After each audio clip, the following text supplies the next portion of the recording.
Hey ladies and gentle boys, Spazzy Dragon here, aka Syndromes, and welcome back to episode 2 of our Memories of Discovery. So, in the previous video I talked about my memories on how Disco 4.84 and 85 was fundamentally different from the modern take, and how discoveries in game slowly transitioned from being a essentially bone stock freelancer multiplayer experience with roleplay elements into what it is today, a sandbox server with dedicated roleplay and with the single character orientated progression of the original game removed to make things easier. Again, the purpose of this video is to provide context of some of the older uploads on this channel, and also for the benefit for those of you who want to see the older versions of Disco and their history. As already mentioned before, simply looking at these videos doesn't really tell you much in what's going on or why I felt it important for me to upload that video in the first place, but frankly, as far as importance goes, today's video that we're going to be looking at first is not really all that important in what it depicts, but it is the first Discovery Freelancer video I've ever uploaded on this channel, and not only it allows me to talk a little bit more about my beginnings on Disco, but it is also kind of interesting in a few ways. I will apologize beforehand, but I will be running that video on loop in the background since it is short and I have things to say. Now, the video itself is nothing special. It was back when I was still getting my head around the concept of recording game footage. If anything, I don't even think that this was Fraps recording. I think this was actually recorded on Xfire. It's nothing more than me in Omicron Alpha. I'm grouped with other Outcast players, and we are conducting a regular sweep or patrol of the system as it was often done at the time. You see, these days, random Corsair and Bounty Hunter players were a thing that happened in Alpha. They would try to attack people doing missions for an easy kill. And also, Tau 37, Alpha, Beta, and Sigma 13 at the time had multiple wrecks that were often targeted by code farmers, who we then kill and take their guns.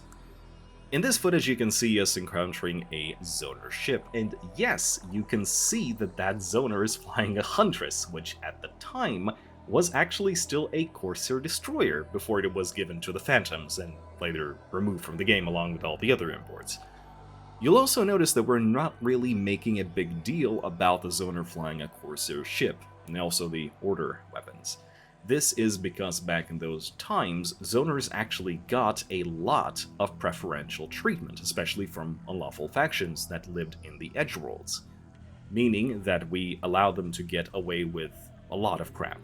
Now, funnily enough, the Zoner players involved actually started abusing that treatment to a point where they ended up, to coin a phrase, being quite unpopular.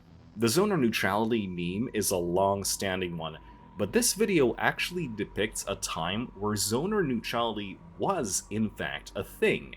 One of my more clear memories of those times were when Taz were trying to block the cardamine smuggling route through Vavin, because they thought it was sacred territory, which resulted in them being stomped on by the Outcasts, the Liberty Rogues, and even the Lane Hackers. So in other words, the overall in-roleplay perception that the Zoners were a key player in the smuggling and supply source in the Omicrons changed because Zoner players started taking that neutrality for granted, and the rest is history. But going back to the video, you'll notice another thing. The character's name that I'm flying is Merc Syndromes, and yes, I'm not actually flying an Outcast ID. And we're still flying Lane Hacker gunships, so how did we end up there? Well, this video was uploaded in August of 2008. At that point, I have been playing the game for a few months, but the story of how I ended up there with the Outcasts and how they became my first associated faction is an interesting memory, especially as it shows how organic that old progression system was. So the unspoken rule of starting all new players in New York is, in hindsight, mind, nobody actually thought about this at the time, is that Liberty, as a house, is simpler to understand. Its lore is simple to understand. Even if you've never played Freelancer single player, which, by the way, is the case for me at this time, you can understand that this is Space America. With the corrupt LPI, you have the Liberty Navy military, you have the criminal rogues, you have the space hobo junkers, and, xeno-terrorists and corps. And that is pretty much the place that I was thrown into as my first Freelancer roleplay experience. Disco, at that point, was by far not my first roleplay experience either. I used to sit in a lot of forums and chats before that, and to be brutally honest, my first experience and, impression of Discovery Freelancer as a roleplay platform was severely lacking, to put it kindly. Being able to write only 2 lines of text certainly did not help, and New York population at the time was a very poor roleplay environment, to put it lightly. Only later, I found out that the roleplay nature of Disco was a, quote, thing, only relatively recently at the time. But New York was where I sat for a while. I think I kind of accepted that there was no actual, quote, roleplay in New York, and so instead I just kind of watched and talked to people. I did missions here and there, I flew around and watched a lot of PvP take place, because again, New York at the time was by far the most active system, and with all the PvP-centric players coming in to cause havoc. There were no restrictions of zone of influence back in the day, so you get a lot of strange sites and a lot of strange IDs visiting. But the one thing to note here is that I never actually left New York. I actually remember very distinctly about mouthing off to some pirate, getting blown up for that, and I was told to leave the system for a few hours. So I flew to California, realized that the system was empty, and logged off. Mind you, I think that I was still flying a Starflyer at the time with like a 250,000 credits at the time. My first whole month of Discovery Freelancer experience. But all that changed when I encountered a trader called Moonbase Alpha. They were flying a large train at the time who sort of just took me on a trip. Yeah, it just kind of got adopted. Up until that point, I didn't really know much about what was happening outside of New York. It was the most populated system, so why would I? And so, as I, quote, escorted the dude around, we visited Bretonia. Since they paid me 500,000 credits per trip, I even got some money out of it. And of course, I only escorted the trader in question in a very loose definition of that word. I flew alongside them because I had no clue where we were going, so not really much of an escort in Starflyer, But that was also when I got my first ship, and it was an Arrow, which is kind of funny to think about because I ended up being a huge cab whore in the later years, but yeah. And I think that a week later from then, I actually got a Spatial, because I kept complaining how I died easily in an Arrow. A light fighter with 2 guns and, at the time, a Mark IV armor upgrade. Yeah, I wonder why. Yeah. And funnily enough, it was that Spatial that started the whole mess. You see, back in the day, I was using a Liberty Navy ID, which allowed me to escort traders and shoot bad things on sight. Again, zone of influence as a thing didn't really exist back then, so, technically they existed, but in practice, not really. Technology limitations also did not exist. There was no FO hook to just prevent me from using that combo. But what did exist back then were the players.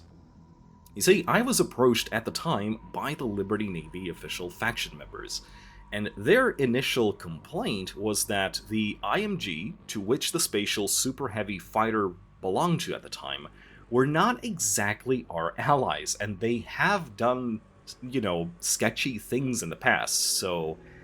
And I was like, yeah, well, we don't have a Super Heavy of our own, and I mostly operate outside of Liberty.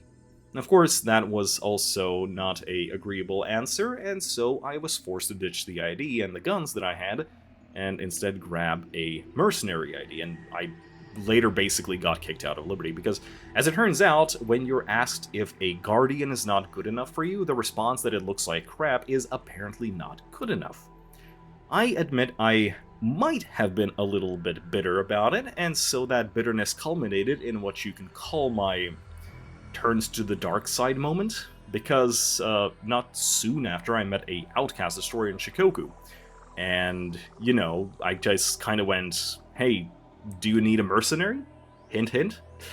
Yeah, which is kind of strange, because I don't really remember the circumstances why they were in Shikoku and camping the gate, because you couldn't pirate in a capital ship at the time, so I don't really remember what we were doing. You know, I was just kind of asked to shoot the NPC so they would stop spinning the dude, as he just sat in the lane and we talked about things in the meantime. Now, funnily enough, that NPC shooting did get my Outcast reputation out of the red, and by the time that we decided to give up on camping the Kepler Gate, he took me back to Alpha. And that's how I basically ended up with the Outcasts. And of course, like, the first week after that was kind of fun, because you can imagine a dude sitting in an IMG ship outside of Malta, and that would be kind of problematic, but the Desi in question actually turned out to be one of the regular Outcast players, so he just kind of vouched for me in roleplay and out of roleplay. So that was kind of neat, and even got a chance to run a spatial with full Krakens on it. Now, by that time, I got myself an Outcast IFF, and later on I finally got enough money to grab myself a gunboat. And that's around the time when this video happened. I knew, of course, that the Rogue gunboat existed, but it was just the fact that it was sold in two places. It was on a Rogue guard station in Cassini, to which I did not have access because of my reputation with the Rogues sucked, or a Mali station, and I had no rep with the Malis either. But the Lane Hacker gunship was sold on Mokton at the time, so that's where I got it from.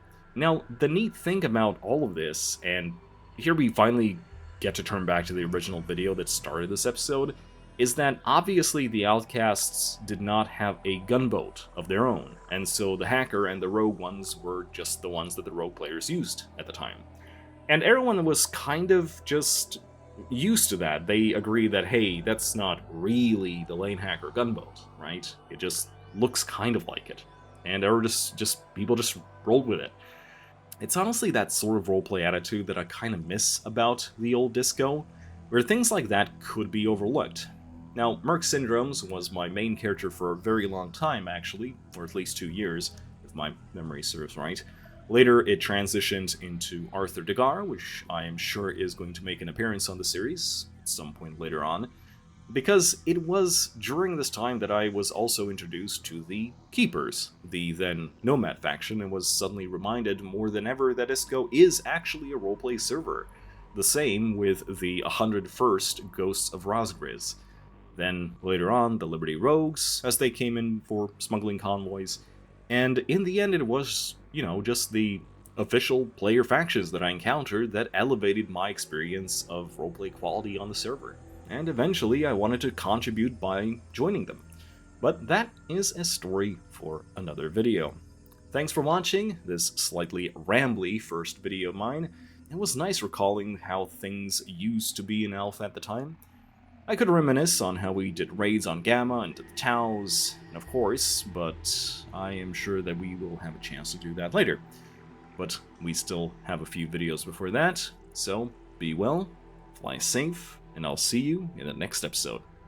Cheers.